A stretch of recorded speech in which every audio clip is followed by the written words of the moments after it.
be reminding them at the end of 10 minutes, the last 2 minutes for them to wind up. If they do within the 10 minutes, that would be perfect.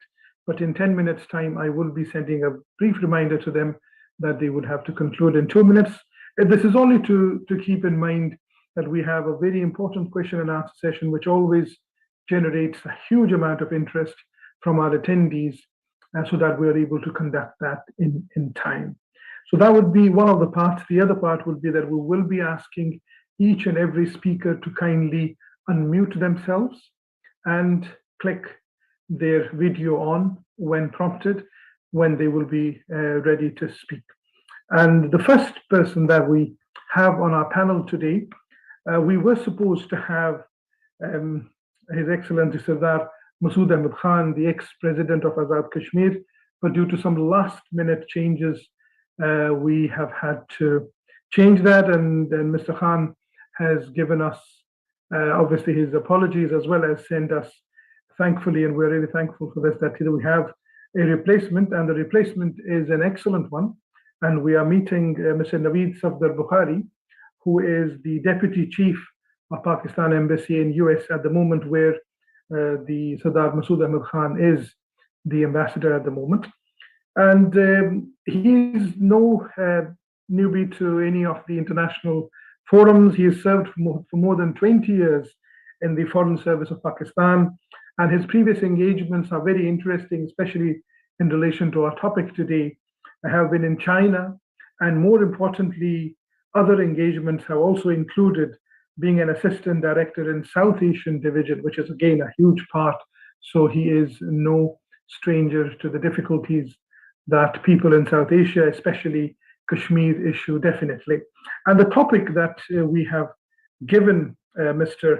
Bukhari today is the responsibilities of Azad Kashmir and Kashmiri diaspora in solving the issue. We have a huge population, both in UK and in America, of Kashmir and Pakistan diaspora who are living there. They've made these countries their countries now, they're the place of residence, and they can play a part, hopefully, and as well as Azad Kashmir and Pakistan in general. So if I may request Mr. Naveed Safdar Bukhari to kindly give us some ideas about how we can go about these things and what are the plans. Mr. Bukhari, you might have to unmute yourself. Yeah, Assalamu alaikum. Good morning, good afternoon, good evening to everyone, depending on the time zone. Thank you so much, Irfan Jahangir Saab, for the very kind invitation. And let me begin by conveying deep regrets on behalf of Ambassador Masood Khan for his inability to participate in today's webinar. And thank you so much for your flexibility and for accommodating me today. For myself personally, I'm extremely honored to share this forum with such a distinguished list of speakers, and especially two of the speakers, Ambassador Ashraf Jahangir Qazi and Ambassador Abdul Basit Saab. They are amongst the finest and most accomplished members of the Pakistan Foreign Office fraternity, and we have always looked up to them for inspiration and guidance. And I definitely look forward to learning from their and other distinguished participants' interventions today. I would also like to convey our deep gratitude and appreciation to the organizers, the Scottish Human Rights Forum, for arranging this webinar to highlight the plight of the innocent Kashmiris in the face of the worst atrocities being committed by Indian occupation forces in Indian illegally occupied Jammu and Kashmir. Let me at the outset reiterate the government and people of Pakistan's unwavering and resolute commitment to provide diplomatic, political, and moral support to the just struggle of the people of Indian illegally occupied Jammu and Kashmir in their quest for right to self-determination. The government of Pakistan has been and will continue to raise voice at every forum in support of the Kashmiris. We salute the courage of our brave sisters and brothers in IUJK for their steadfastness and perseverance in the face of worst form of oppression by the Indian occupation forces. They are facing brutal torture, raids, illegal detentions, kidnappings, extrajudicial killings, assaults, and rape on almost daily basis And yet, all these atrocities have not been able to dent their resolve to seek fulfillment of promises made to them by the international community through various UN Security Council resolutions, and as well as by India itself. There are very few examples in human history where entire peoples have been subjugated to tyranny for such a long time and have been able to sustain their legitimate struggle against the oppressing force through sheer grit and courage. Well, the Kashmiri struggle has been going on since the day one of the Indian illegal occupation. The Indian government's illegal and unilateral actions of August 2019, aimed at erasing the distinct identity of the people of IAOJK, have lent even greater poignancy to the Kashmiris' quest for self-determination. Unsurprisingly, instead of listening to the voices of reason, the BJP government has been doubling down on its repressive policies in IAOJK, and in the last 3.5 years, the violation of basic human rights of Kashmiris in the occupied territory has reached unprecedented levels during this period. A matter of deep concern for us and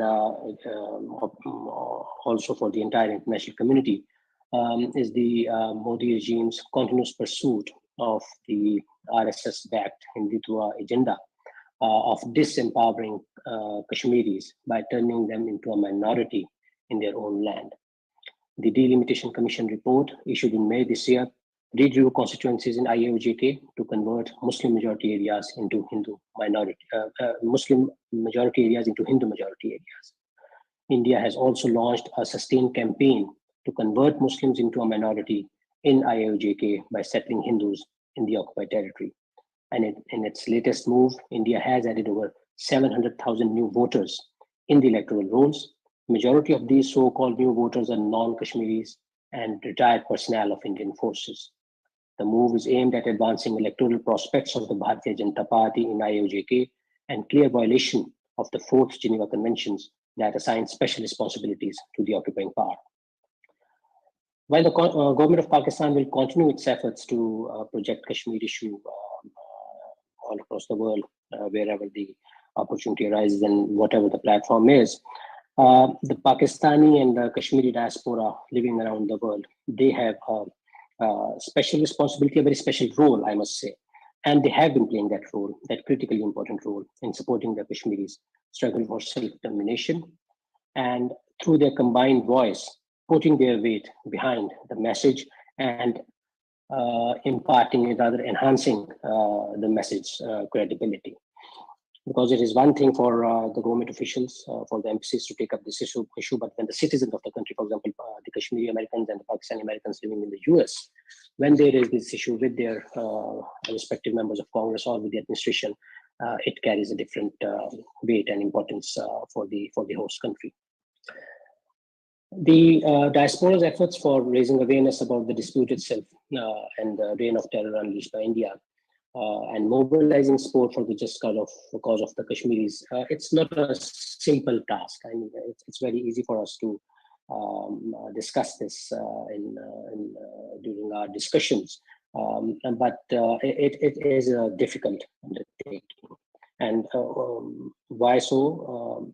There may be, I can come up with a couple of reasons, maybe there are many other factors, but the two important factors are that today we live in a world where evolving geopolitical considerations have basically translated into a very visible gap between the professed principles professed by the states and the actual position they take on those issues on the ground. That is a big challenge. And this scenario is further compounded by the disinformation campaigns through all forms of platforms, through the digital media, through social media, through electronic print media, that make it an uphill task for truth to see the light of the day and for the real picture to emerge. And we all know how India has been employing false propaganda campaigns to distort facts and propagate blatant lies. The Disinfolab saga and this recent release of the film The Kashmir Files, which has been very rightly termed as a vulgar propaganda exercise. They are basically vivid reminders to all in this regard. It's a difficult task, but that doesn't mean that we lose hope. That doesn't mean that we do not do anything. Proactive outreach campaigns, especially reaching out to members of legislatures and key government officials, as well as optimally utilizing platforms like think tanks, print, electronic, and social media, are crucial for success of diaspora's awareness campaigns. And I'm very pleased to share with you that since I'm based in Washington, D.C., and I can vouch for whatever is happening in the United States, the Pakistani American and Kashmiri American diaspora are making unrelenting efforts through all these platforms, and maybe there are other avenues as well, to raise the Jammu and Kashmir issue in the United States. And in fact, we saw that their efforts did bring about a very positive result, and brought the US Congress's focus and attention on the Jammu and Kashmir dispute in the immediate aftermath of the Indian elections of August 2019. Congressional hearings were held in the immediate aftermath in 2019, and the Tom Lantos Commission also held a hearing. And this was all because of coordinated efforts. Obviously, our embassy was involved, but I must acknowledge that the diaspora's well-coordinated efforts were a very, very big factor behind that success. But it is a challenge as we have moved on. We are now in 2022. We have to sustain these efforts. We have to sustain the momentum and continue to raise this issue with all the concerned. And in America especially, and I think same holds for the UK and other European countries and all across the world, wherever we have democracies, legislatures have a very important role, because most of our Pakistani and Kashmiri diaspora, they are citizens of those countries, they are the voters, and they have that leverage of conveying their message and creating more awareness and maybe mobilizing support for the Kashmiri cause in their respective countries. And there are such success stories in all other capitals. And while these efforts need to be continued, it's extremely important that we present a unified stance while conducting all these activities and conveying a consistent, unified message to our interlocutors. That is, I think, the importance of these two factors cannot be overemphasized. Let me just conclude by urging the international community to call upon India to end its gross and systematic violations of human rights in IOJK, revoke its illegal and unilateral elections of 5 August 2019, and free all political prisoners, including the true Kashmiri leaders. And only through these steps is it possible to create a conducive environment for a peaceful dialogue between India and Pakistan, for which we are prepared. We are absolutely prepared for that, provided India creates this environment to discuss and resolve all outstanding issues, especially the core issue of Jammu and Kashmir dispute, which has to be resolved in accordance with the wishes of the people of Jammu and Kashmir. So with this, I thank you again, and I conclude my remarks. Thank you so much. Thank you very much. Much appreciated, Mr. Bukhari. That was really, really crisp, to the point, and exactly as is needed. And I think a really important point highlighted. The challenges clearly, divulged, and we are knowing these challenges have become worse over the last decade or so. Thank you very much. I must remind our attendees as well, I'm already getting the questions, and we will be, inshallah, handing those questions in the end of the question and answer session. So we will come back to Mr. Bukhari in the end for those questions. So the attendees, rest assured, once we have had the discussion in the last part of it, we will answer your questions. So I'm all noting down the questions, so please be patient with me. The next speaker that we have on our list, as I mentioned to you in the beginning, we have a very distinguished guest list today, Mr. Abdul Basit, and as Mr. Bukhari also mentioned, that they are very accomplished ambassadors and have done excellent amount of work. And people who know Mr. Abdul Basit, he does a vlog on a regular basis, and speaks his heart out. And that, I must say, I am a regular attendee of that as well, and I know firsthand that he does speak his heart out in that. He's the ex-Pakistani ambassador and diplomat who served as the former High Commissioner of Pakistan in India. That's what it makes it so relevant and so important to hear his ideas and words. He was appointed to his position in 2014 and was based as a Pakistani High Commissioner in Delhi, New Delhi, which is India. So he served as Pakistan's ambassador in Germany also from 2012 to 2014. And during his career, he has been posted at Moscow, New York, Sanaa, Geneva, London. Those power corridors, as we call them, he has visited all of them, and he knows what goes behind them and how things work or do not work. So without any further ado, if I may request Mr. Abdul Basit to kindly enlighten us with some important aspects. And the topic that we have, as always, we are topic based. I've chosen for Mr. Abdul Basit is the ex-ambassador, Pakistan's role and responsibility vis-a-vis Kashmir. And I'm sure a lot of the attendees would be very keen to hear on that. Mr. Abdul Basit, thank you. Bismillahir Rahmanir Rahim, and Assalamu alaikum, and thank you very much for having me on this panel. While I'm looking forward to be listening to other speakers, distinguished speakers, it was a pleasure to listen to my colleague Naveed Bukhari, who is presently in Washington, D.C. So thank you very much, Naveed, as well, for your well considered remarks. In a nutshell, Pakistan's responsibilities towards Kashmir or Kashmiris are, in my view, twofold. First is to get them their right to self-determination, how to make it possible that the long-standing Kashmir dispute is resolved, settled in accordance with the political aspirations of the people of Jammu and Kashmir. That, I think, is first and foremost responsibility of Pakistan as one of the primary stakeholders in the dispute.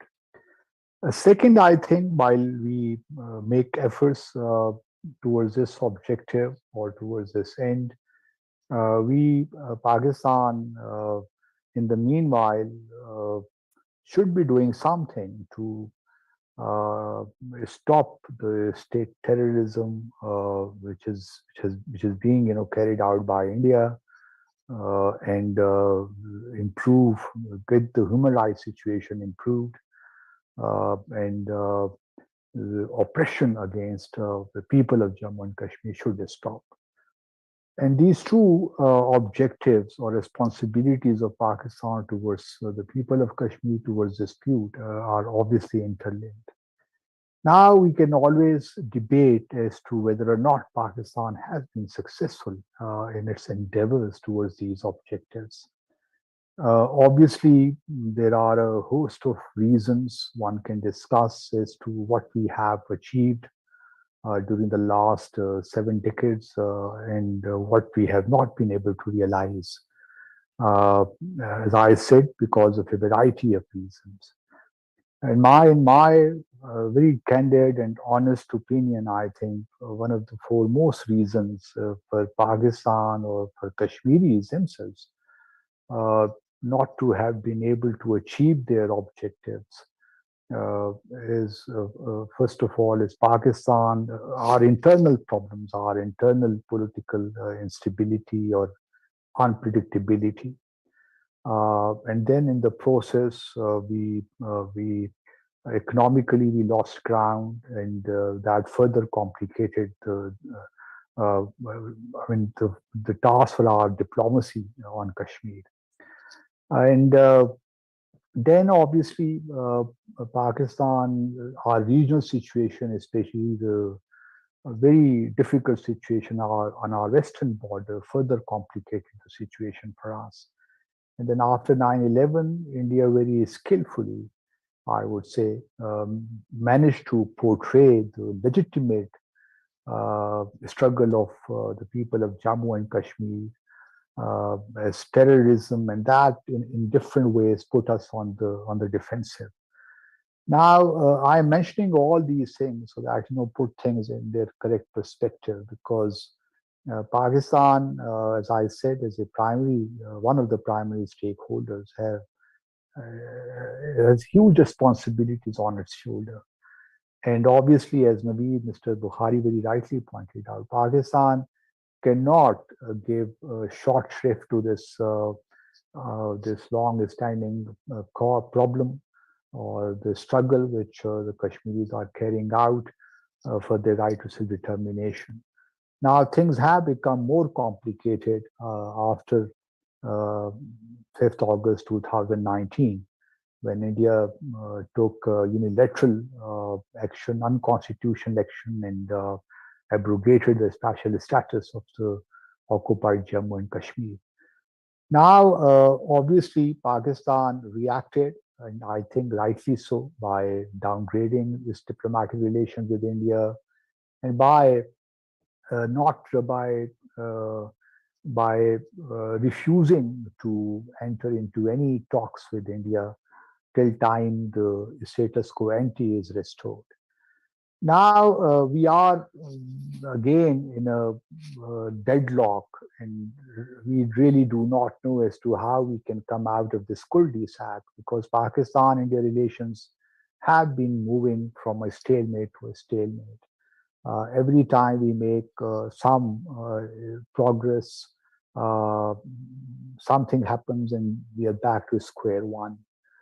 This time around, I think Pakistan needs to be more cautious, because India, as far as my assessment goes, India does want to engage with Pakistan, though it continues with its trite mantra of that talks and terror cannot go together.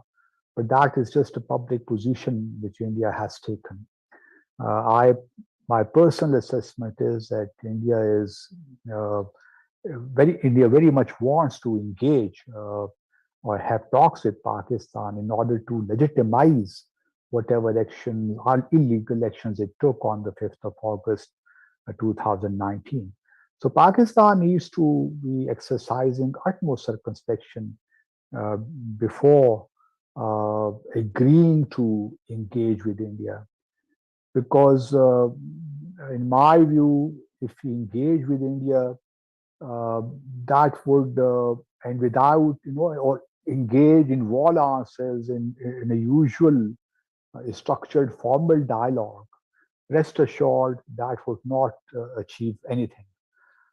India would yet again engage us, involve us in meaningless bilateral talks without realizing anything, especially on Kashmir.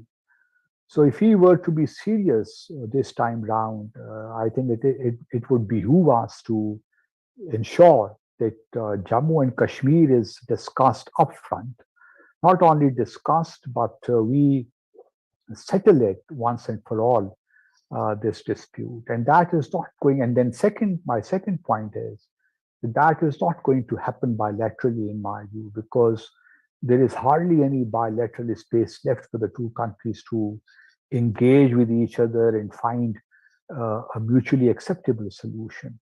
Because we have tried this arrangement in the past, nothing really worked. Nothing has worked so far. So if we continue doing the same thing and expect a different result, that would be simply put foolhardy on our part. So you must not get inveigled into that kind of stuff yet once again. So what I would, and I have been proposing this, that Pakistan, if at all, if we need to talk to India, or if we just, because Pakistan at the end of the day, as Mr. Bukhari very rightly said, Pakistan does want peace with India. We do want to have a normal, good neighborly relationship with India. But that is not going to happen if India is not really serious.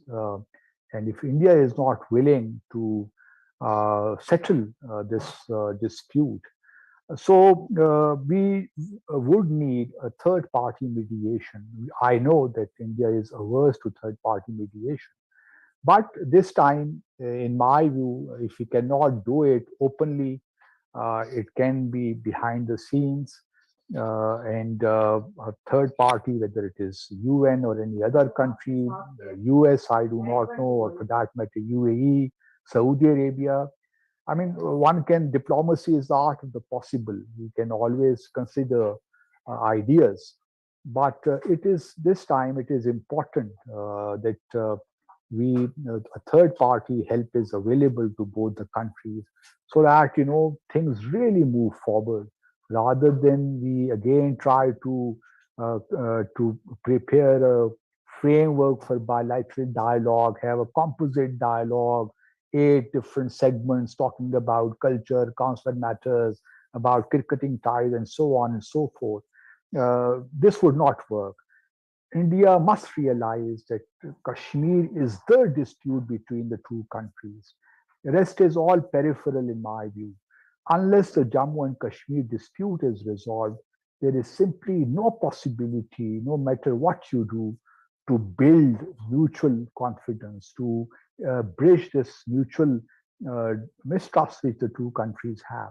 So we need to be realistic, although I fully understand India is in no mood to show any flexibility. Elections are going to be held next year in occupied Jammu and Kashmir, rather next Jammu and Kashmir, and then demography would also be changed. So India is trying to buy time. That is its long-term strategy and consolidate its illegal hold on occupied Jammu and Kashmir. So we need to consider many options. There are certain things which Pakistan can do on its own. There are many steps which the government of Azad Jammu and Kashmir taken on its own. And then Pakistan needs to double down and step up its efforts internationally, reach out to media, think tanks, and diaspora. So we have not been able, I think, and frankly speaking, we have not been able to mobilize our diaspora, channelize their energies towards a certain objective. And we must reflect on it. And I'm, as a diplomat, former diplomat, I can assure you that there are many things which can be done, which we have not been able to do so far. But we must not lose hope because we are on the right side of the history. The Kashmiris are fighting for their legitimate right. And I'm sure that, as Churchill once said, that the soul of freedom cannot and will not perish. So the soul of freedom would remain there no matter how oppressive the Modi regime is or Hindutva regime is. The Kashmiris are resolved to continue doing whatever they can do under very difficult circumstances. So it is, I think, incumbent upon Pakistan and our diaspora as well to see as to what we can do at their behest to ensure that the international community also raises its voice against what is happening in occupied Jammu and Kashmir. So it's a long struggle. We should not be giving up, and one should remain pragmatic and optimistic. But it's a difficult task, and perhaps it would take many more years or perhaps decades before Kashmiris would be able to realize their aspirations. But let's keep working, and I congratulate you for hosting this panel because I'm sure this would generate some interest, and we would be able to see as to some plausible, some good recommendations can always come up, ideas can always come up during these discussions. So let's hope that our discussion today, we would be able to introspect while thinking about some other ways as to how we can really help Kashmiris in their struggle. Thank you very much. Thank you very much once again, Ambassador. Again, as I mentioned, people who follow Mr. Bassett's vlogs, they know that Mr. Bassett not only talks about the problems, but always focus on the solutions. because it's very easy to talk about problems, but the main area is solutions. And we hope that, and our hope and aim is that through these webinars, we do generate enough ideas, recommendations, suggestions, which do lead to hopefully the solution. So thank you very much once again for that. The next panelist that we have today, once again, as I mentioned, we are really blessed to have a gamut of people really who are really those people who know the area so well. Mr. Ashraf Jahangir Qazi, who was Pakistan's ambassador to United States. In fact, where do I start? He was the High Commission in India, which is the huge part of it. And he was also appointed as a special representative of UN Secretary General Ban Ki-moon in Sudan. And from East Germany to China, Foreign Affairs, Planning, and the Director of East Asia Policy.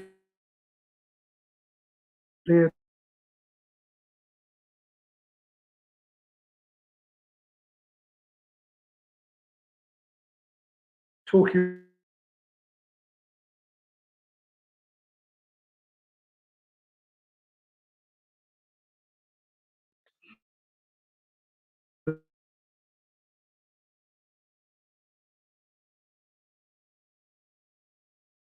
person in Pakistan and throughout the world, Ashraf Jahangir Qazi Sahab, and the topic that we have given him is the international dimension of Kashmir's struggle in current day world, because as both our previous distinguished panelists mentioned and highlighted, it is a changed world.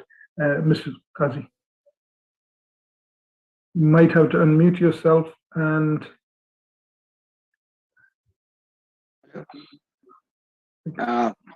yes, there we go. I've unmuted it. Can I be heard? We can hear you. We can hear you loud and clear. Please go ahead. Well, thank you very much. Bismillah ar-Rahman ar-Rahim. Nahmadu wa nusalli ala rasulih al-Kareem. Dr. Irfan Jahangir, Mr. Bukhari, Dr. Javed Gill, fellow panelists, ladies and gentlemen, dear Kashmiri brethren and sisters, assalamu alaikum wa rahmatullahi wa barakatuh.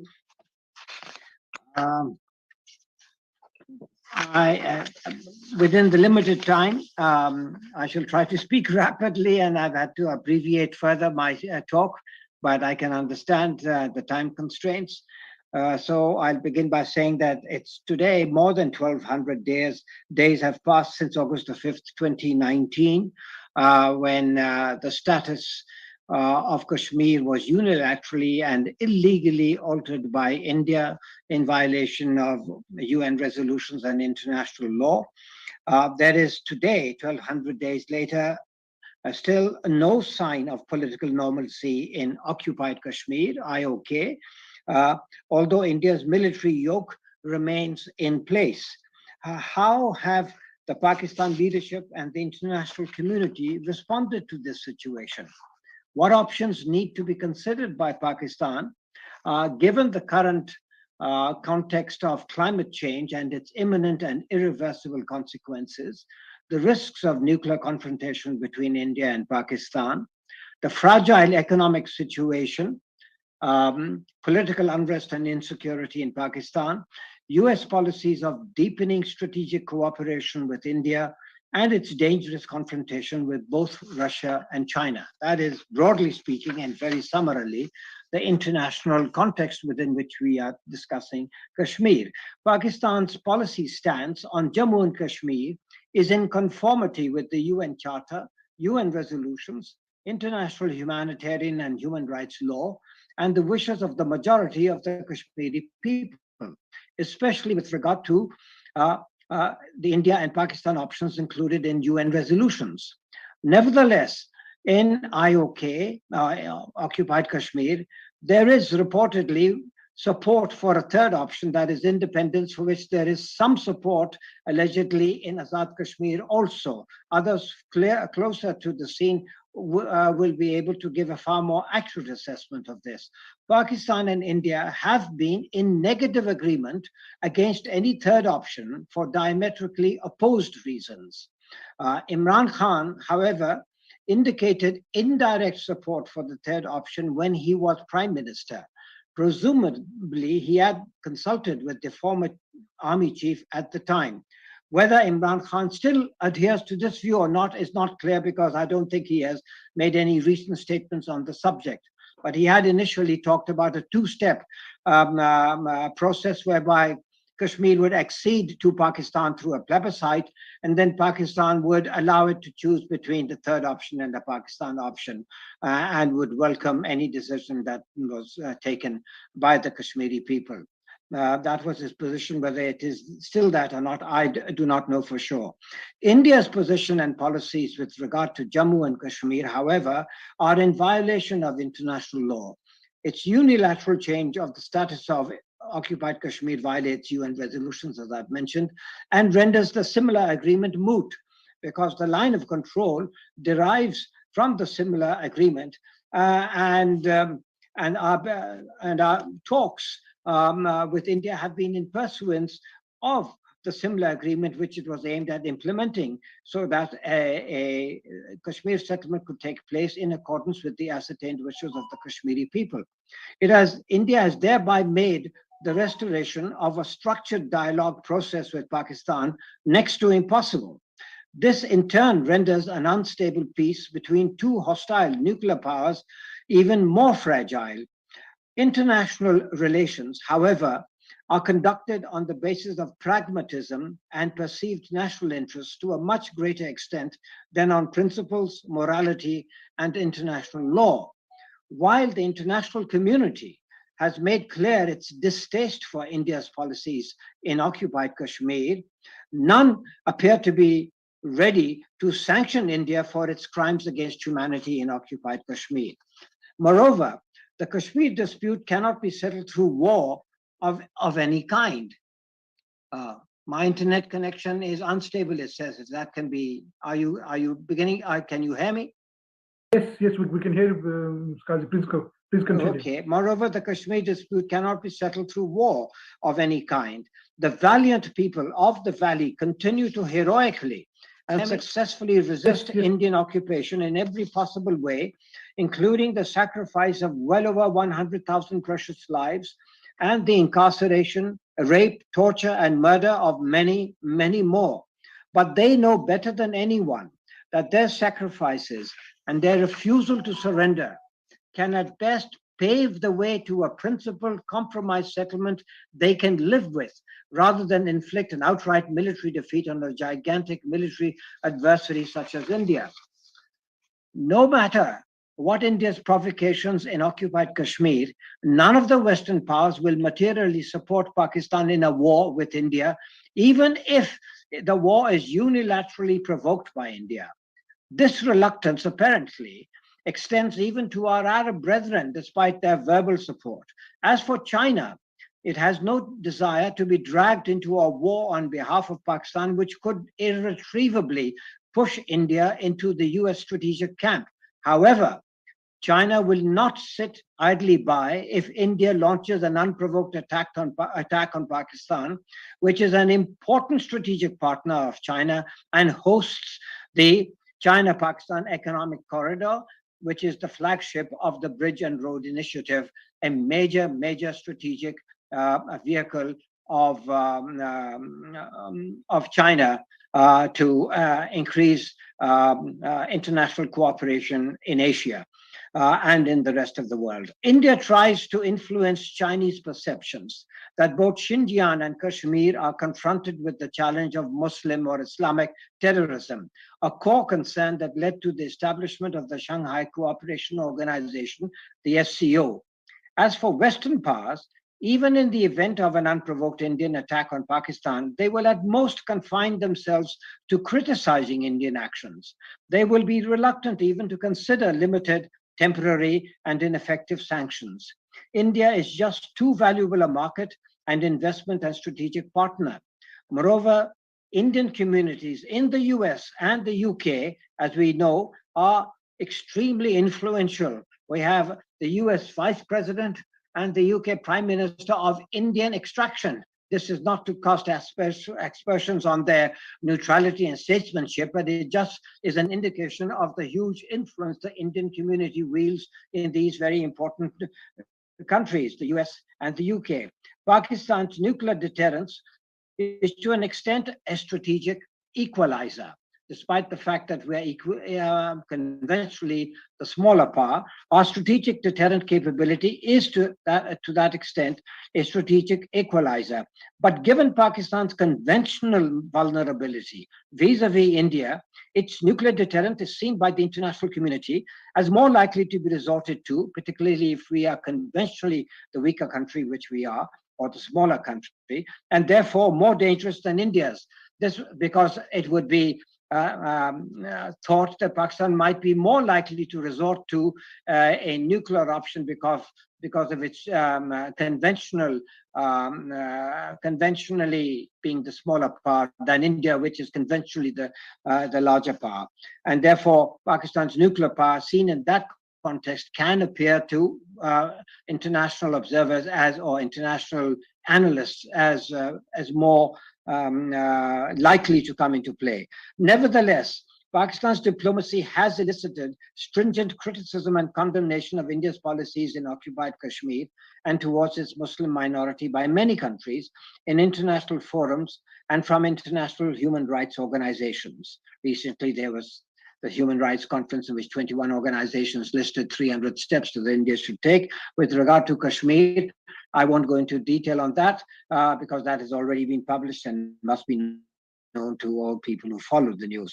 This has to a very limited extent moderated India's repressive policies in occupied Kashmir in order to minimize its relative international isolation, which could complicate its strategic cooperation with the US and NATO countries. India is aware of the fact that its image abroad as a result of its August the 5th, 2019 decisions has been complicated, and though it enjoys strategic relations with the US and the UK, it takes care to ensure that the Kashmir issue does not further expose it to criticism, although it has already exposed them to a minimum amount of criticism. However, the US criticism of Indian policy, for example, has been very muted.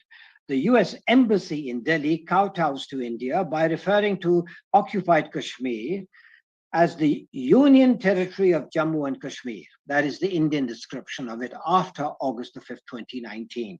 Accordingly, and the US embassy in India represents the US government, and also when it refers to Kashmir, not as the disputed territory or Indian occupied Kashmir or Indian administered Kashmir, which is what the United Nations refers it to, but as the Union Territory of Jammu and Kashmir, it means that the US government recognizes the illegal annexation of Indian occupied Kashmir, but the US at the same time refuses to do the same with respect to the Russian annexation of eastern Ukraine.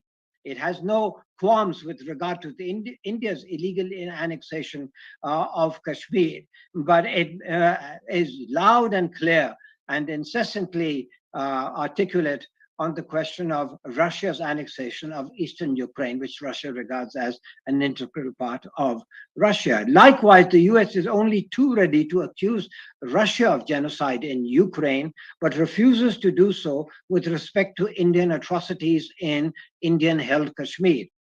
The US, moreover, says Kashmir is a bilateral dispute between India and Pakistan to be settled through bilateral negotiations. However, the US ignores the fact that when Pakistan tries to raise the Kashmir issue with India, the latter, that is India, claims it is an internal affair of India, thereby precluding any possibility of negotiated progress. But to be absolutely blunt and truthful, Pakistan's poor international image has also assisted India's success in escaping the consequences of its criminal policies in occupied Kashmir. Even the finest diplomacy cannot compensate for a poor international image made worse by a poor domestic economy and the unfortunately widespread perception of a failing or near failing state. The current political situation in Pakistan sadly contributes to this perception. Our Kashmiri brethren know this only too well. In order for us to address situations, we have to frankly admit what the current situation is if we are going to make progress. If we shy away from this, we will never be able to make any real progress, which is what our common purpose is. Where do we go from here? War cannot provide a solution. The absence of dialogue impedes peace. Kashmir inflames public opinion in both India and Pakistan. A managed public opinion in both countries harbors utterly negative mutual perceptions that do not make rational and principled compromise easy or politically rewarding. As long as India refuses to revisit its decision of August the 5th, 2019, and end its genocidal policies in occupied Kashmir, meaningful, sustained, and structured dialogue will remain unlikely. Desirable maybe because of climate change and the other imperatives for cooperation, but nonetheless, unless India revisits, which it shows no indication of doing, dialogue with India will become not only politically unfeasible for Pakistan, it will lead nowhere. Nevertheless, given the state of the world, the climate imperative, and the ticking of the doomsday clock, track 2 or track 1.5 conversations should continue, even if they do not, but that's between India and Pakistan, they should continue, even if they will not initially contribute to any progress on Kashmir. Some trade, travel, tourism, cultural, sporting, and people-to-people exchanges should continue. By and large, Indians know next to nothing about Pakistan, its people, and why they think the way they do about India and Kashmir. Much the same holds true for Pakistanis about India. The influential urban classes, particularly the urban middle classes of both countries, are probably most remiss in this respect. These are highly important classes in any society. The urban middle class is where the intellectuals come from, where policy is ultimately made. From where policies ultimately made. The governing elites may make policy, but they never do so without reference and outside the context of what the urban middle classes think. And so it's very, very important that they are reasonably well informed. In the case of India and Pakistan, the urban middle classes have practically no information about each other. They have a lot of stereotypes and a lot of narratives, but their own experience of each other is extremely limited. Bilateral and we're in the last minute, just a reminder, we're in the last minute of conclusion. All right. Yeah. Well, it's just about 1 minute.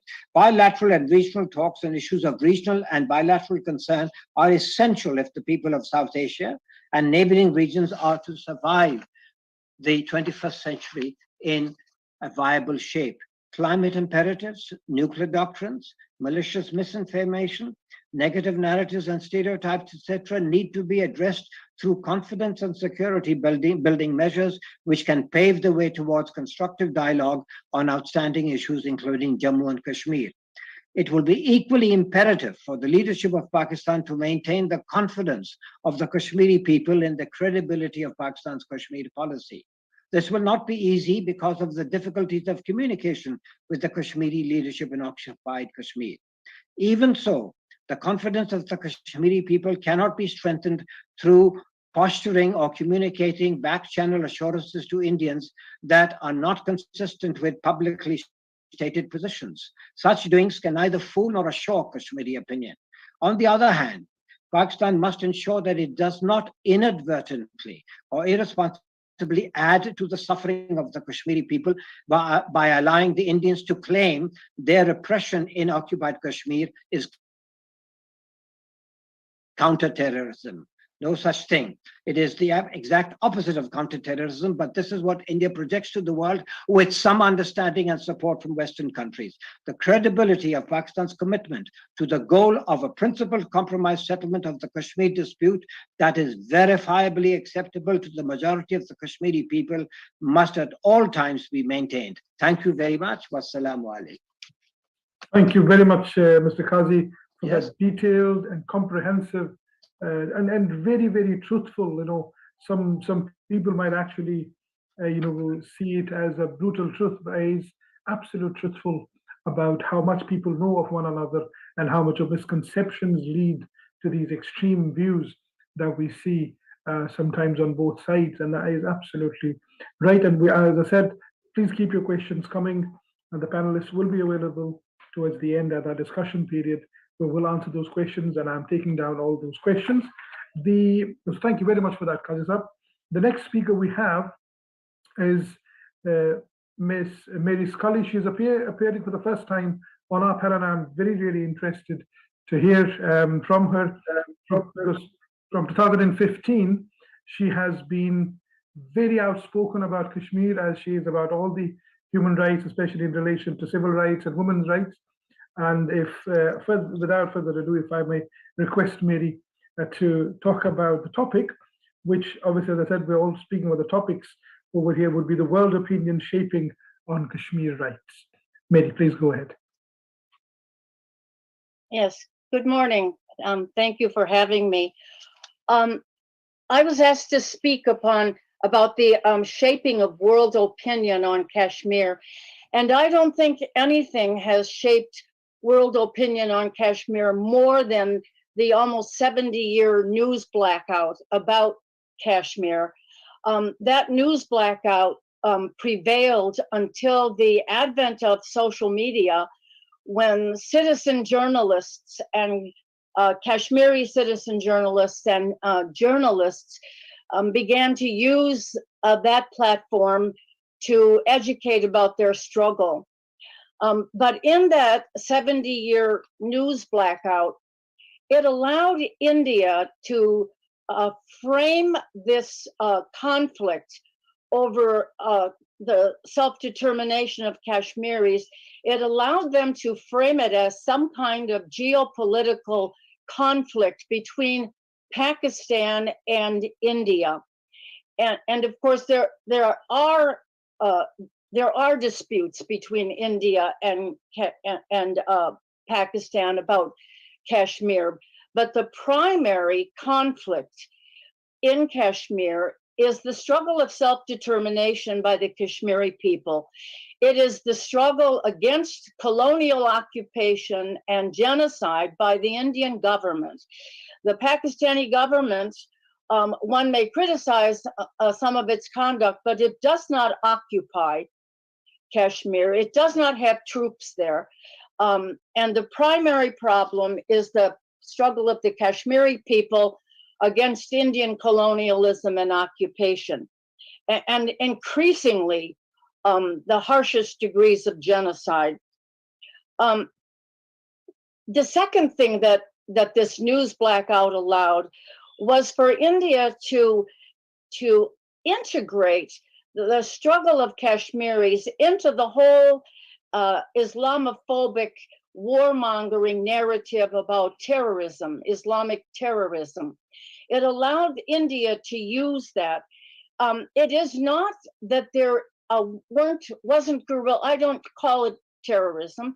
It isn't that there wasn't guerrilla operatives in Kashmir.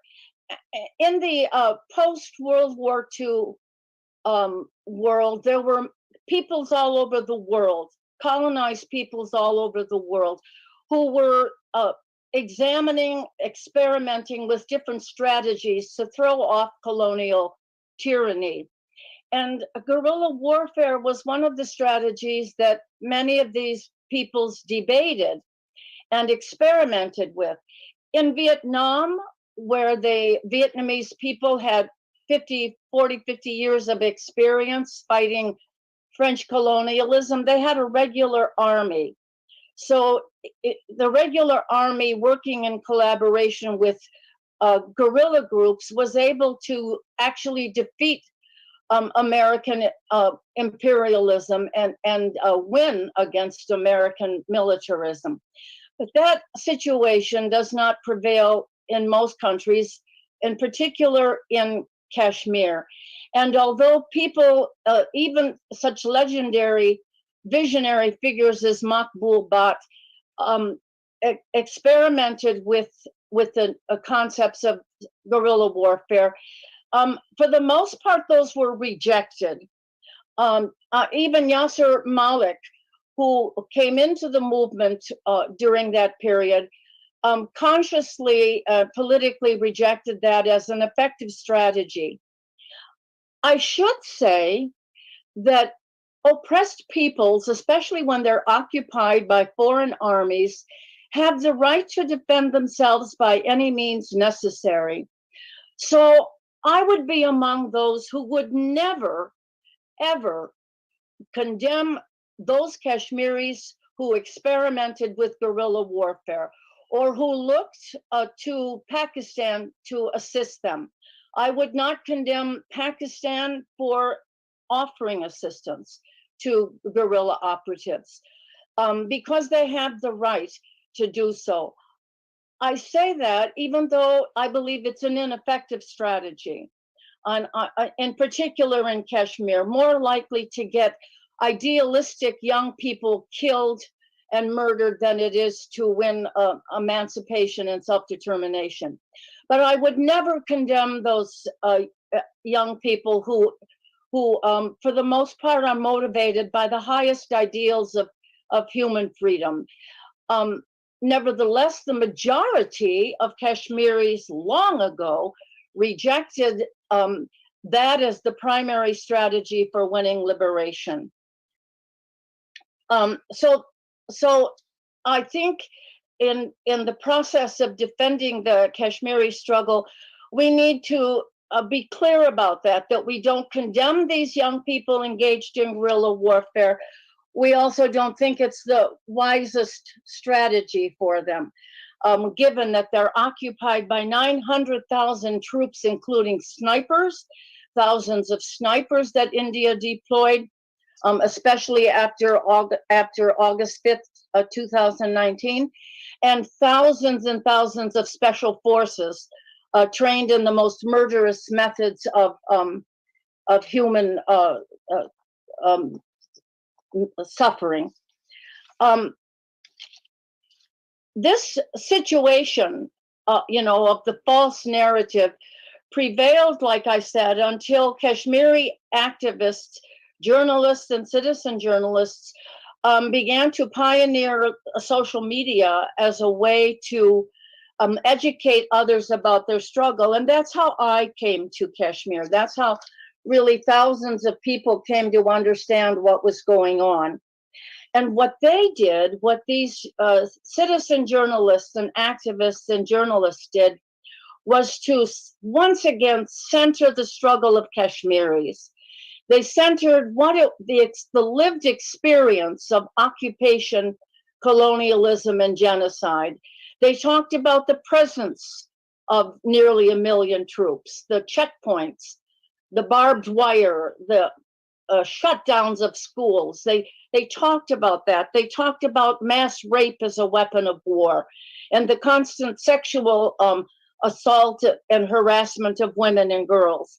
They talked about the midnight raids on family homes where young boys were taken into custody, often tortured, thousands disappeared, thousands sent into the Indian gulag in prisons hundreds of miles away from their families, so that they were isolated and became demoralized. These activists talked about the forced disappearance, 10,000 people, about the half-widows, the women who were widowed in a country under Indian control where there were no social security protections, women who were widowed, who had no idea what happened to their husbands, who had no idea what happened to their sons. Social media gave a platform for Kashmiri feminists, for Kashmiri human rights activists, for Kashmiri journalists, and they really thoroughly educated people about the actual character of what India was doing in Kashmir. As a result of that, major media around the world that had previously completely ignored the Kashmiri struggle now began to provide coverage. They even hired some Kashmiri journalists to report for them.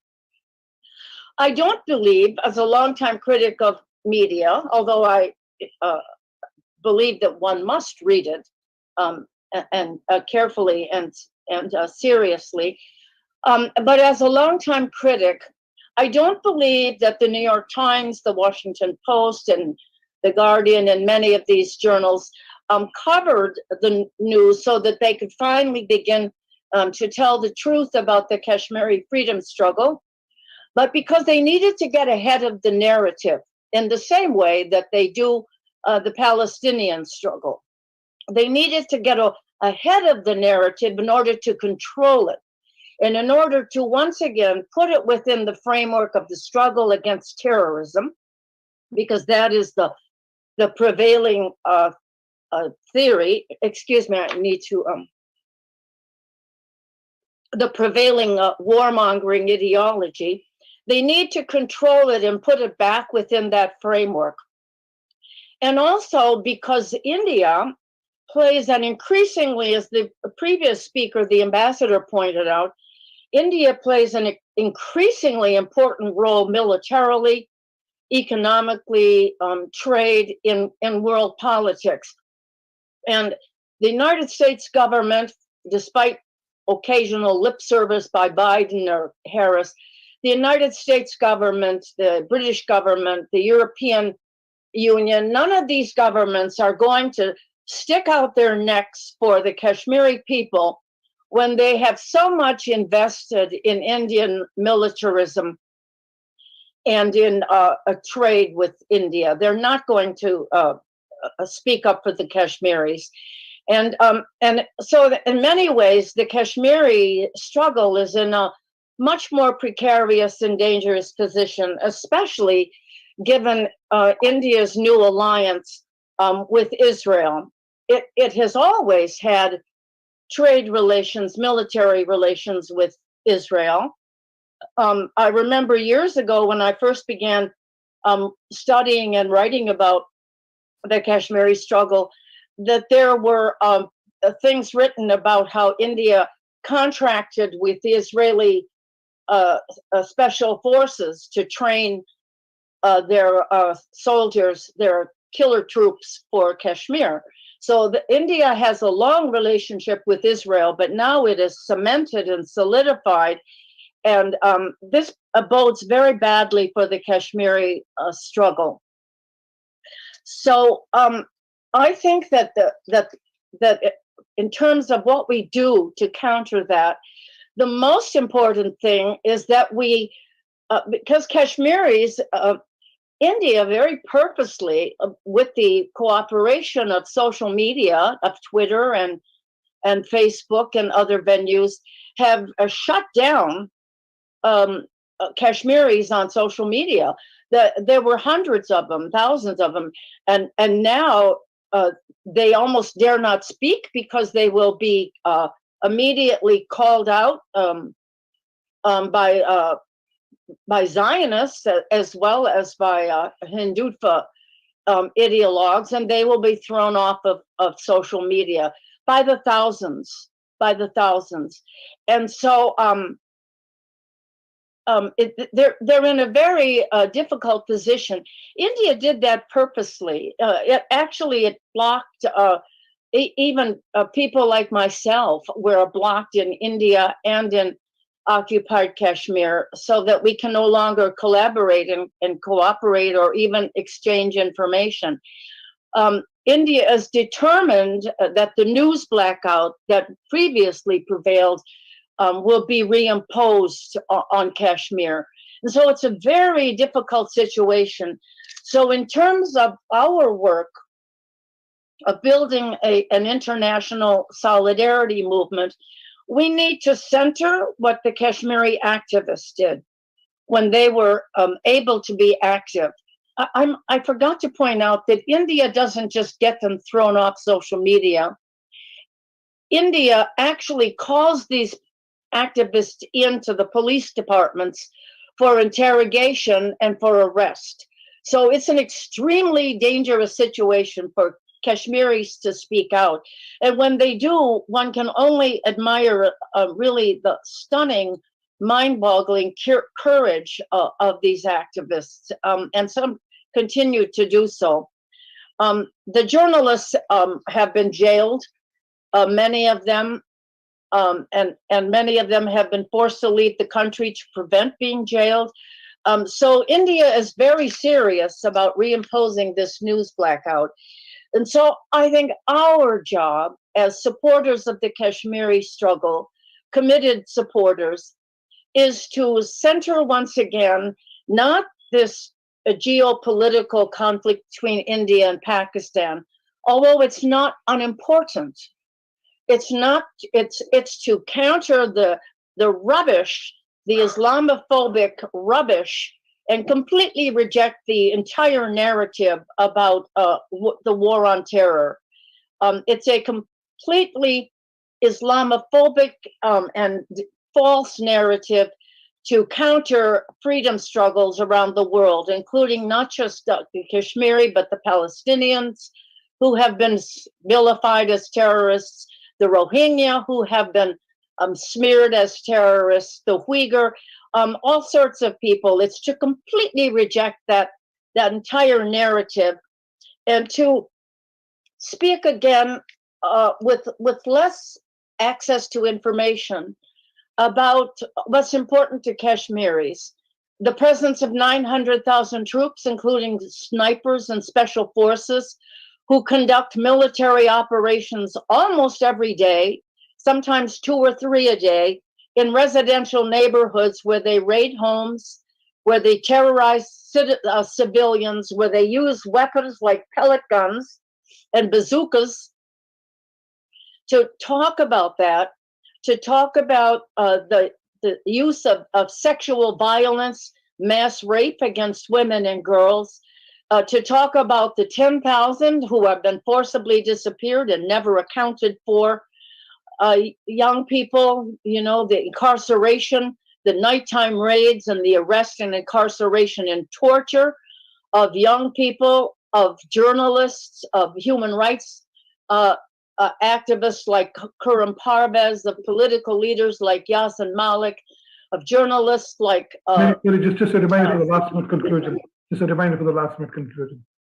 Yes, I'm almost finished. So it's to center the concerns of the Kashmiri freedom struggle and the struggle for self-determination, and to speak out regardless of the Hindutva counterattacks on us, to continually speak out and to try to build an international movement of solidarity in collaboration with the Palestinians, with Rohingya, with Uyghur, with other oppressed peoples struggling against colonialism. I think that's our primary commitment and a responsibility to the Kashmiri struggle, which is, to my mind, one of the most important freedom struggles in the world today, because it has the potential, the possibility of changing the future for all of suffering humanity.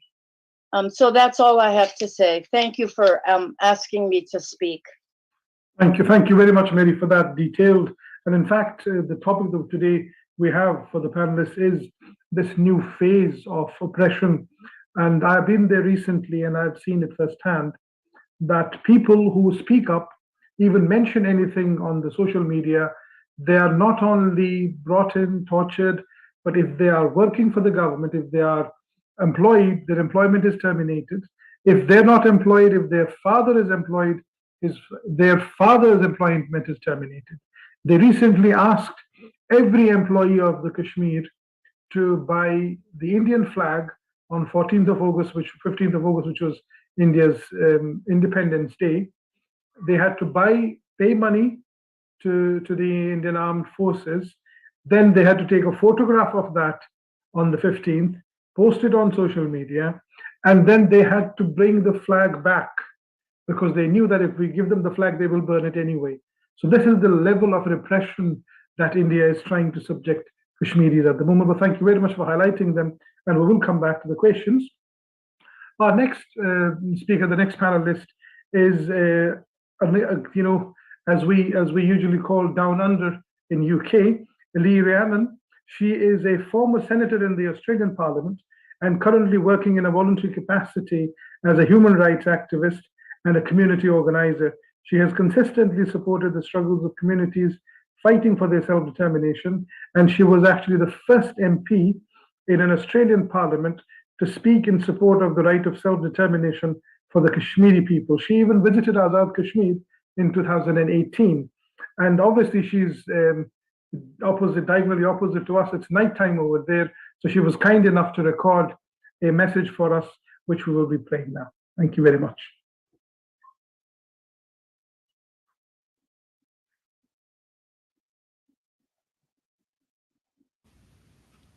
Thanks to the Scottish Human Rights Forum for organising this event.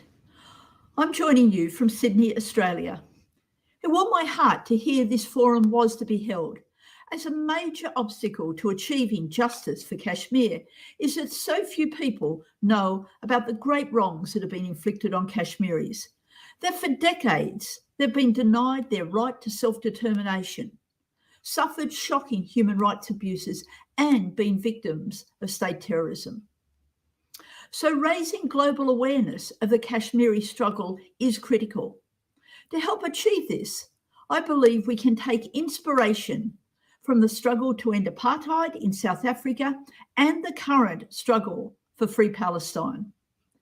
Both these campaigns started off with just a handful of supporters, and over time, as awareness grew, these two struggles became inspiring global movements. My hope is that over this 2020 decade, we will see solidarity campaigns with Kashmir established in more and more countries. I would like to suggest that the Palestinian struggle can assist to achieve this hope. Now, this might sound odd, but please bear with me. To explain, there are two aspects to this thought. One relates to replicating some Palestinian campaign tactics, and the other is to highlight the similarity in the way Israel and India cooperate. Firstly, about campaign tactics. These are some examples of Palestinian solidarity actions organised this year. Runs and walks for Palestine between cities with events at different venues along the routes. Upmarket fundraising dinners. Lobbying politicians. Direct action occupations of firms oppressing Palestinians. And these are on top of numerous rallies, teach-ins, workshops, book launches, and lots more. My point is, globally, there is a highly diverse, decentralised movement for free Palestine. We need something similar for Kashmir to organically develop across all nations. And my second point is about highlighting how India's oppressive policies directed at Kashmiris are increasingly a mirror image of what Israel does to Palestinians. While free Palestine has not been achieved, the public attitude to Israel has changed. Israel has worked hard to play the victim. For decades that worked, but more and more people now understand that Israel is an oppressor, promoting settler colonialism to destroy the rights of Palestinians.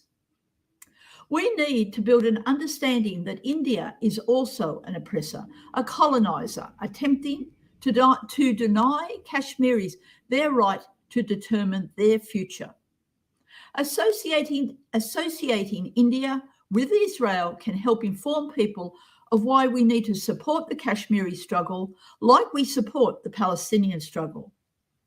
I think our movement needs to highlight the use of settlers to change the demographics of disputed areas, and also highlight the security and military cooperation between Israel and India to help raise awareness of the Kashmiri struggle for justice.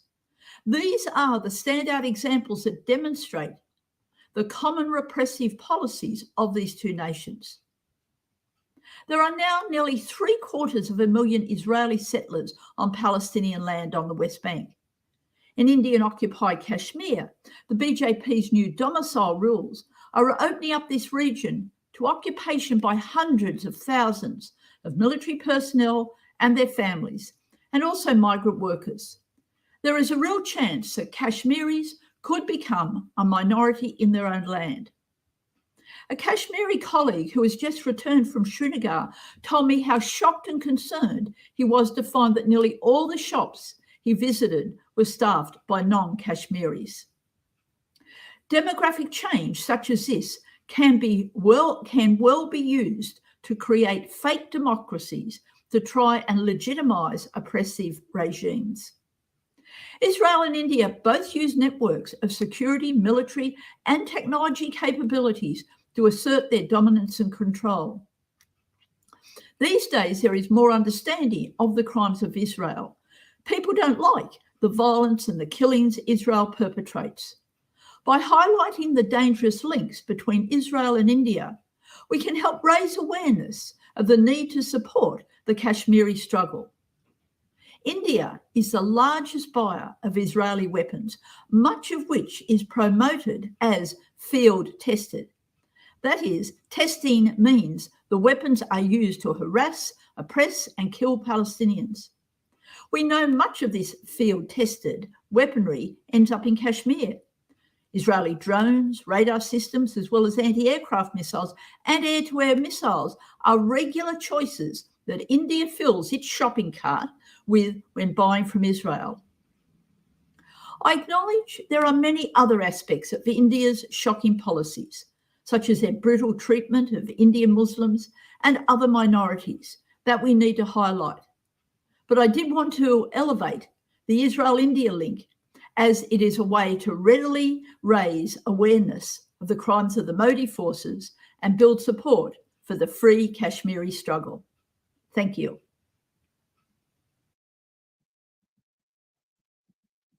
We thank on behalf of the Scottish Human Rights Forum, Leanne, for giving us that great insight and speaking to us from far, far away and making it possible for us to hear her. We really do thank her for all those important aspects which she highlighted, especially the part where India and Israel are now in bed with each other and really complementing each other's oppressive strategies.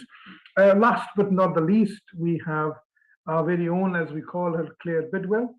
She is the co-founder of Let Kashmir Decide, and she's a teacher by profession, a human rights activist, and as a result of her visit to both India as well as to Azad Kashmir and the amount of effort that she has tried to make, she has gained a huge amount of support, as well as has given hope to people that yes, there is campaigning and there are people around the world who are listening and hopefully helping and supporting Kashmiris. And the topic that we have chosen is no-brainer because she has been doing this work for Claire, is networking between rights groups and sane voices to help people of Kashmir to achieve the referendum. Claire, please go ahead. Good evening. Thank you so much for holding this program this evening. It's a pleasure and an honor to be here. And yeah, obviously, networking is vital. And without realizing it, when I started my campaign, it's been the tool that I've used all the way along. When I first became aware of the lockdown of Jammu Kashmir by the Indian government on the 5th of August 2019, I knew nothing prior to that about Kashmir. And fundamentally for us, human rights issues, they affect us all. So they're personal to everybody. We're all human beings. So we should take that personally. And so for me, I was looking at our mainstream media, and as people have alluded to earlier, it's not in our mainstream media. Much of this is hidden away. I don't need to go over all the atrocities because people have covered those. But I went searching in social media sites, with dialoguing with different people and hearing all the different sides from the different stories. I think for me with the networking, it's become paramount that there is so much division and conflict between the Kashmiri supporters themselves as to their ideologies at the end of the day. And that became very confusing, when there was a straightforward what seemed to me as an ordinary person, a straightforward human rights conflict. So I wanted to just, and I have from the word go, the beauty of networking is just present yourself as you are, who you are, open and honest. I don't purport to be anything more than an ordinary woman in Scotland, aghast at all the human rights abuses and the horrors I've seen, and obviously learning that it came back to my government's doorstep at the time of partition, and then Kashmir is just being left within the hands of 2 other countries with a portion for China and having no say. The beauty of the networking, again, allows you to see all the different sides, all the different stories, hear all the, the United Nations resolutions. There's so many of them, they get confusing, but when you do pin them down, it essentially, for me, the way we see it, understanding everybody's perspective, and therefore the Let Kashmir Decide that we go forward with is, regardless of what the Kashmiris want, that democracy should solve that. There's a right for all people to have their say. So there are many Kashmiris, as we've learned out there, that strive for independence, that see Kashmir as their sovereign right, that Kashmir was there well before India even. So where it comes to India stating that Kashmir is an integral part of them, it's not. So there's those bases, and it's about, we want to create that movement and we want to raise awareness. So it becomes about humanity. The ideologies can wait. We have to get peace, we have to get the problem solved. And as one of the speakers said at the beginning, according to the wishes of the Kashmiri people, not according to the wishes of Pakistan, not according to the wishes of India, not according to the wishes of China, or not according to the wishes of the Western world. The geopolitics that Mary mentioned, the Kashmiri people need to have their voice and be heard. So Indian occupied Kashmir, it's that complete blackout, that 9 months of non-communication that was shocking, absolutely shocking. If you've got an integral right to a country, then why are you going down and putting it under siege and locking people up and inflicting all they've inflicted? And as we've seen today, social media activists, they cannot come out and speak openly. So the networking, obviously, it allows us to reach ordinary people at grassroots level. So I've met with people working on the streets, Palestinian activists who I've then stood alongside, and we've worked together for Kashmir and for Palestine. We've spoken to over 500 people on the streets of Buchanan in Scotland, and Scotland, they care about human rights. And it was quite alarming because many people below the age of kind of 25 hadn't even heard of Kashmir rugs, let alone Kashmir. So there is so much work to do. And there are so many Kashmiri groups, organizations and Kashmiris in the UK, as well as internationally, that have the knowledge. They've kept it there for 75 years. So when we are working with others with that networking, it's that, for me, wanting to raise awareness and build solidarity, then I can hear all that perspective, all that research, what they have, and we can put people in touch with other people and make those connections. We don't want to duplicate work. Nobody should be duplicating others' work, but people could be supporting it and emphasizing it. So, for example, main groups in the UK that are putting on, conferences or sending out the vans with the slogans on social media, we can share that and we can support that and highlight that. And making it about the humanity brings it to the level of, we can go above religion, we can go above ideologies, we can go above culture, caste or creed. We're all human beings on this planet. And it's, for me, essentially, I live on a Scottish island, and it's peaceful, and it's like unbelievable when you see and contrast that with what other people are having. And that's what is essential with all this networking, to learn what's going on. When I went out to Pakistan and was in Islamabad, able to meet with many different people. So Altaf Wani from Kerr, all the research that they've been doing on human rights abuses and atrocities in Kashmir, I'm given the literature, I'm shared the literature, I've heard the news, I'm able to read that and then share that out forwards. I'm not able to go into Indian occupied Kashmir and do my own personal research, that they can. Amnesty International in the UK are about to drive their campaign out forwards in the UK. By making connections with them, I'm able to be a part of that and put voices out. Other connections with different groups, you hear all these different questions about, Pakistan, for example. I feel sorry at times for Pakistan because so much is put on them. India, they stay back, they don't resolve, they're notoriously difficult to deal with, and they're, the change in the demography and all the abuses and crimes they are inflicting, but they close down. They won't listen to United Nations, they won't listen to anybody else. So there's a lot of pressure on Pakistan, that when they step forward to speak, straight away people are thinking, they just want Kashmir for themselves, and this is just happening. And these are maybe, these need to be taken as part of the democratic process. Is there more that Pakistan could do to allow Azad Kashmiris a bigger voice, to have some of them come forward on the stage and work with them? Because we ultimately feel, and I think the floods in Pakistan recently show that, the pressure and the economy that Pakistan are under is just how much better off would they be and their people be if they weren't spending so much money on their military having to defend AJK or themselves, and they're coming out and speaking internationally, and all of this, the West seem to be happy to sell them their weapons, and it just goes on. So with the networking, it just opens dialogue.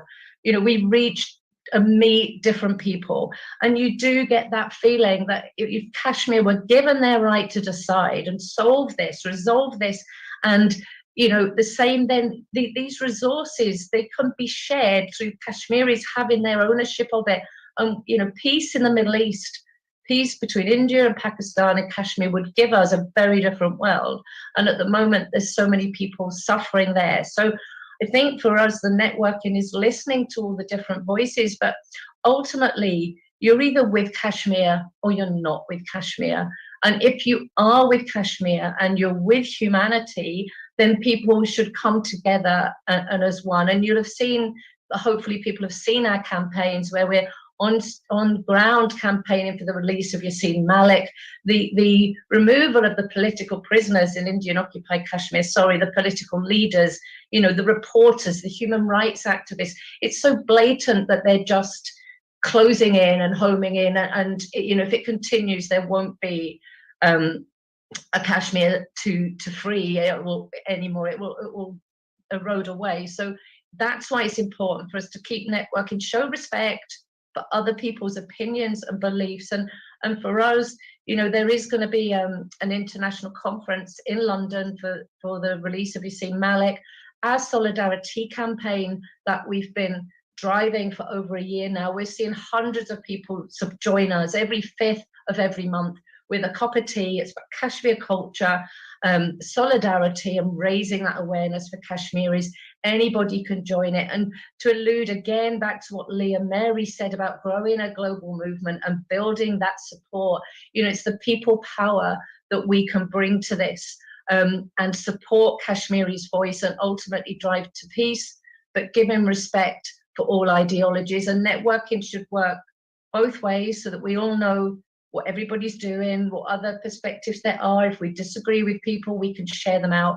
But I do think everybody on the side of Kashmiris and Kashmiris' voices should work closely together in raising that awareness. Will bring us more, intellect, more knowledge to come forward and stand up for the Kashmiris. And without a doubt, since the 3 years that I've been doing this, I'm seeing more and more voices all the time. I'm seeing more and more connections all the time with other, human rights activists, organizations, Stop the War, the Palestine Action, Peace, all these different socialist groups, and even like the likes of Mary and myself and all of us that are on here tonight from different parts of the world. We have many people connecting, sharing what work they're doing, so we can support one another and build that up. And I think that's really vital and really important. So, I really am grateful for the opportunity to be here tonight, be thinking about the human rights aspect of this and how we can all move forward in a democratic way to let Kashmiris decide what future they want. whether that be with Pakistan, whether that be with India, or whether that be independent. They should be supported to have that say, because that Kashmir does belong to Kashmiris, and I think we all do need to acknowledge that and do what we can going forward to support them. So thank you very much. Thank you very much for that, Claire. That was crystal clear, very crisp and to the point. Thank you very much once again, as always. We have now the questions for our panelists, and I'll go one by one. I would received a question for Ambassador Abdul Basit Saab. The question is that you mentioned about getting third party involved. What should Pakistan do differently to actually achieve this? Because as you mentioned, I think the question says that Pakistan's efforts haven't succeeded in getting a third party on board. What should Pakistan do differently to get a third party involved? Ambassador Abdul Basit, might have to unmute yourself. I'm not sure if I can see Ambassador.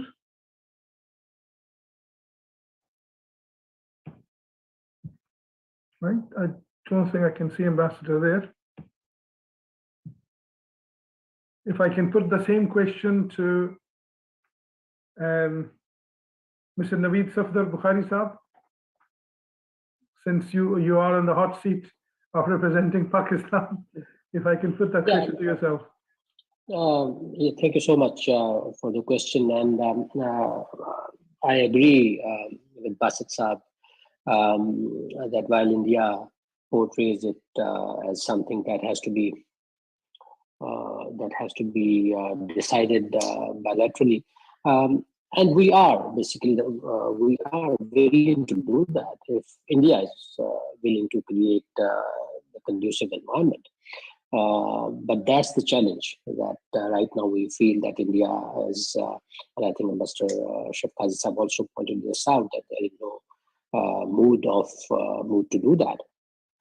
So this really brings in this attaches a lot of importance to third party coming in, and sitting here in the US, I can tell you that we have been urging the United States, and obviously also picking it up with other countries. The UN Secretary General is on the record saying that there is a need to have some kind of mediation between the two countries.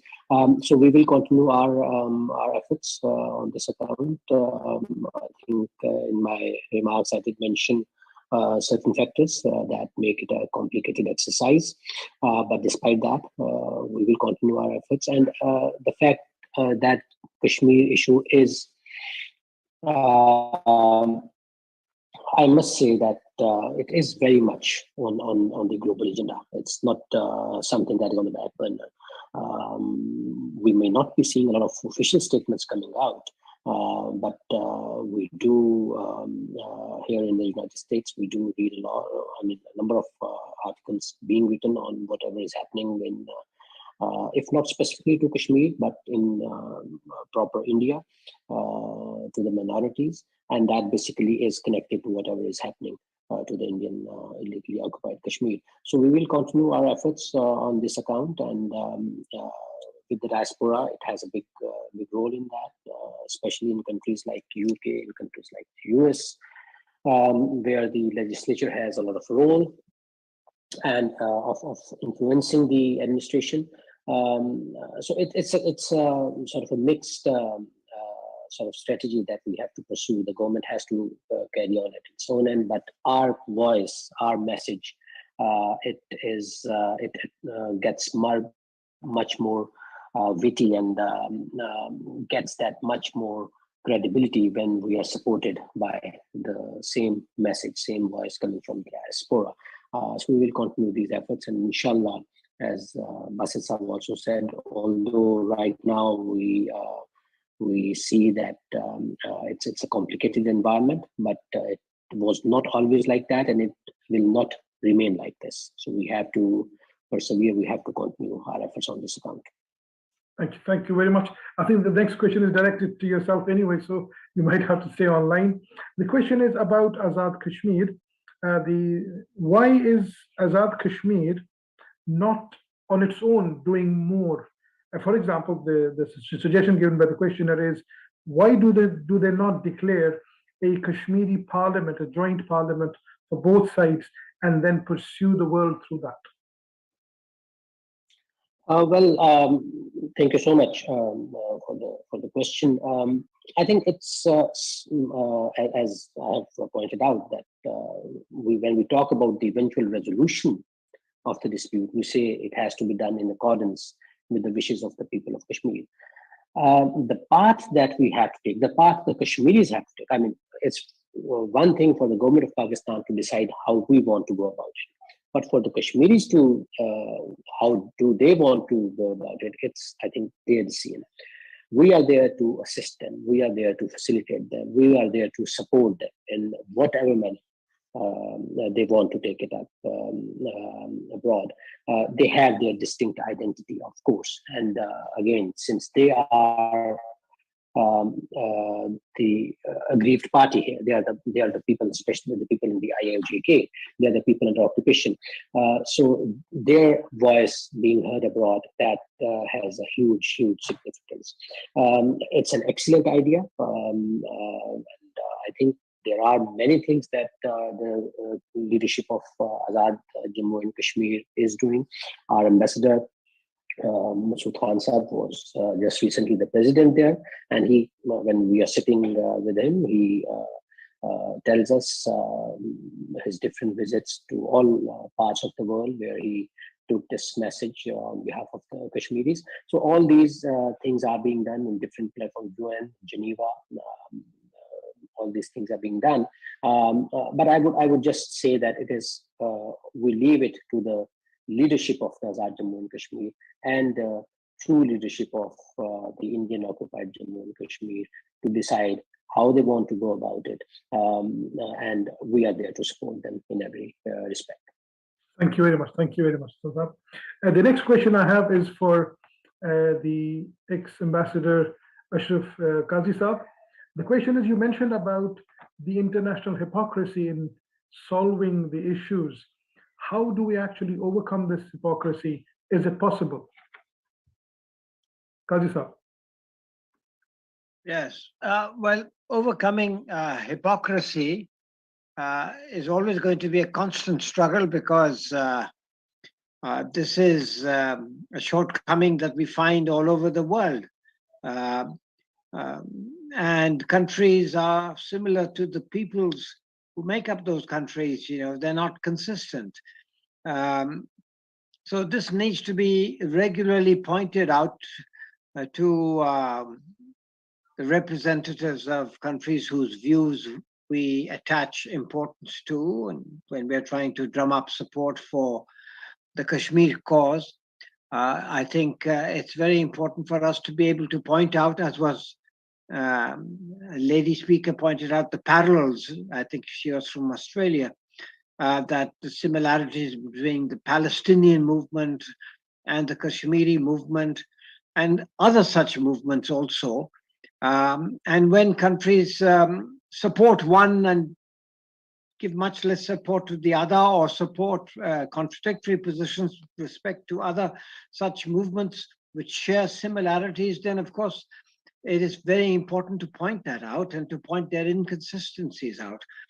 And we must recognize that the world is now going through a very unique moment. The 21st century might easily be the last century for the human race. Climate change is now the far greater danger to the human race than even the dire prospect of nuclear war. Nuclear war, you know, we've been so conscious of it. We've put in place mechanisms enough to minimize the risk of sort of accidents, or the risk of wrong information, or the risks of instant escalation and all, that people are reasonably confident that countries, no matter what the provocations or no matter what the kind of leadership they have, they will not instantly resort to escalation such as would make nuclear war an existential threat. But climate change is already upon us. And when you look at COP20, the recent one, COP28 in Sharm el Sheikh, it wasn't such a great success when it comes to sort of the major polluters helping the developing countries which need to be financed. So we are full of these inconsistencies. And the only thing that one can do is to make one's voice heard. And in the case of Pakistan, it's very, very important, as I mentioned in my comments, that the image of a country is extremely important. If Pakistan's image is good, then the views it expresses and the views that it puts before world opinion will tend to have much greater weight than if Pakistan is seen to be a very troubled country, or a country that hasn't governed itself as well as it should be, or in accordance with its own laws, or the wishes of its own people, or there's so much division, etc. Then of course our voice would carry much less weight, because people would ask, on behalf of whom are you talking? Are you talking on behalf of the whole country or one particular party, etc.? So it's for us to sort of have our voice listened to. We have to sort of succeed with our politics, which are economics and our external and security policies, so that our voice is heard. There is no formula as such, except that foreign policy is an aspect of national policy. And if your national policy is viewed by a world audience to be okay, then whatever you say on behalf of your economics, or on behalf of your external policies, or on behalf of specific issues, it will be listened to with greater attention than otherwise would be the case. That's the fundamental point one can make. Otherwise, you get down into specifics with respect to particular problems that you want to address. Thank you. Thank you very much. Excellent. I have a question for Ms. Cully, that what else other than social media can be used now that we see so much of blockage in Kashmir? They're shut down, the internet is shut down on a regular basis. How do we get the message out? What else can be done, or can anything be done? Maybe that's for you. You might have to unmute yourself. Is that for me? Yes. Yeah. I mean, WhatsApp networks and other networks. I'm trying to remember. Sorry, it was a Mary. Sorry, Claire. It was a Mary. It was a Mary. Apologies. It was a Mary. Yeah. Please go ahead, Mary. Yeah. Okay. Thank you. Yes. I think the same strategies that we've used in building movements, the women's movement, the anti-war movement, all the other social movements, the same strategy is we need to get people onto the campuses.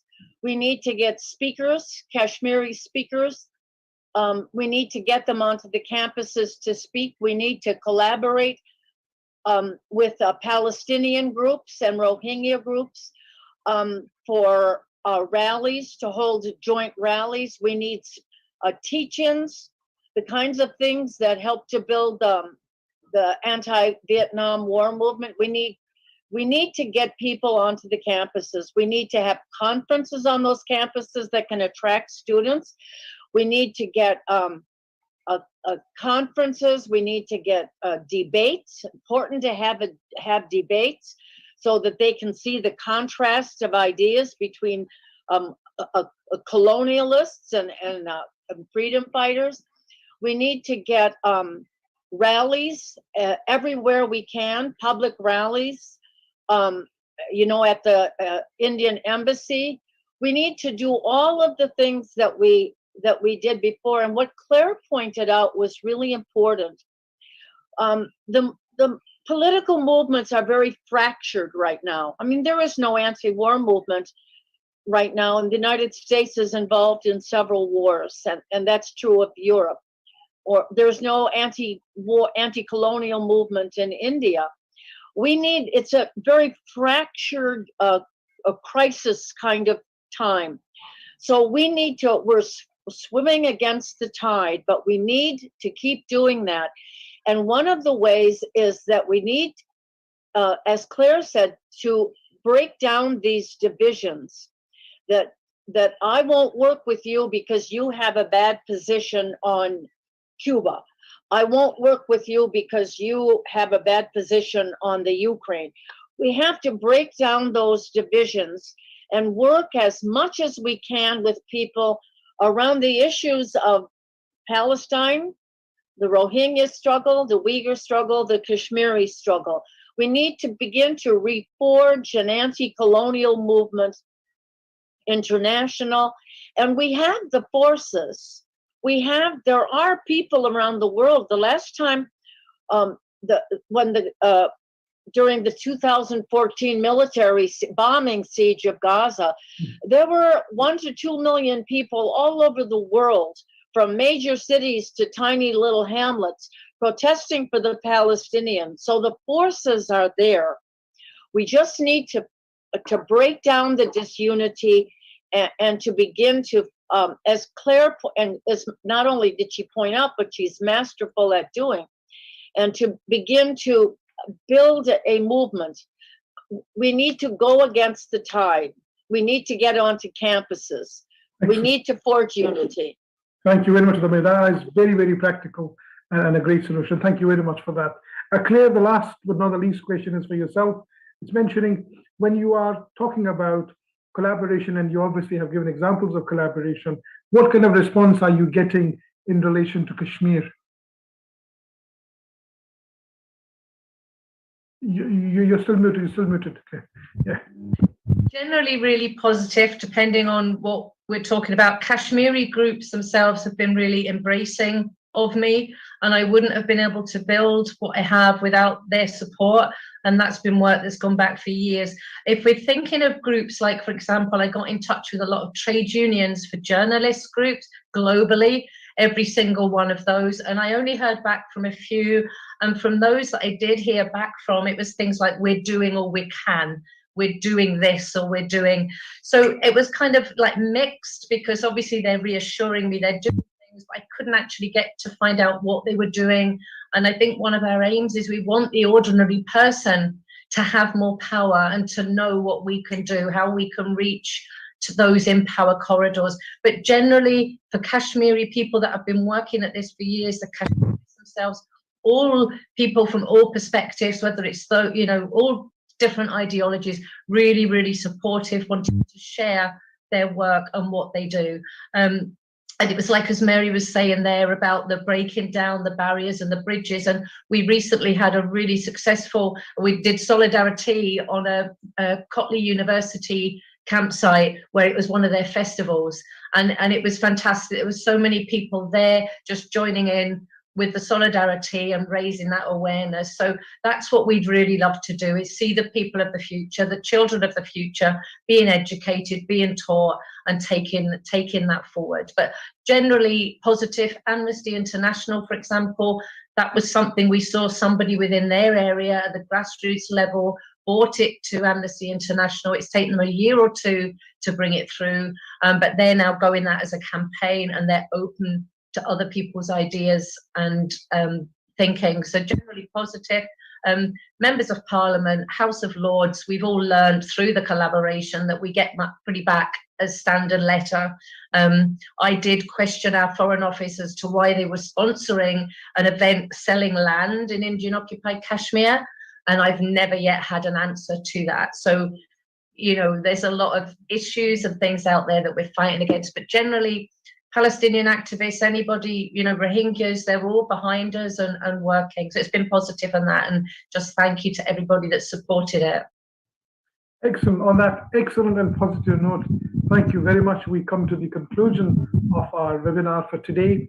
Thank you very much. I thank all the panelists for sharing such wonderful ideas, their comments, and I'm sure we'll all learn from one another, and I'm sure this will be positive and beneficial for all of us moving forward to working for betterment of humanity, providing the human rights, to people, especially people of Kashmir, who are the topic of today. And once again, thank you, all of you. And I cannot move from my seat unless and until I thank our wonderful team, which has been working behind the scenes and putting all of this together relentlessly. Our team from Radio Ramadan, Scotland, the team, the technical team that helps out, of Brother Rehan, Tayyib, Faisal, Ali, and Farhan. And we really thank you, all of you. We will remember you doing all the work behind the scenes. Thank you very much once again, everybody. Thank you for supporting us, and thank you for being with us. To everybody, good evening, good afternoon, or some morning for some people as well. Thank you very much once again. Thank you. Bye. Bye.